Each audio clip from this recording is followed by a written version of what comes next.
शिवप्रभूंचं निधन 3 एप्रिलला झालं. तो दिवस काळा होता, रयत शांत होती, रायगड भरला होता.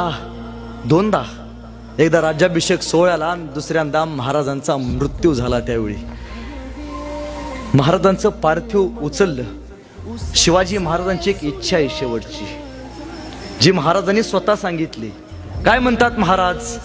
माझा काळ झाला. स्वतः महाराज म्हणतात माझा काळ झाला, आम्ही जातो. महाराजांची इच्छा आहे. महाराज म्हणतात काशीचा विश्वेश्वर मुक्त करा, सप्त नद्या मुक्त करा, भगवा बेद ठेवा. महाराजांनी श्वास सोडला. पक्ष्यांचा किलबिलाट थांबला. सह्याद्री शर्मेनं राजाकडे बघत होता. का 50 वर्षात हा राजा पहिल्यांदा शांत बसला होता. 50 वर्षात एकही क्षण असा नाही ज्या क्षणी महाराजांनी या स्वराज्याचा, या रयतेचा विचार केला नाही. एकही क्षण नाही.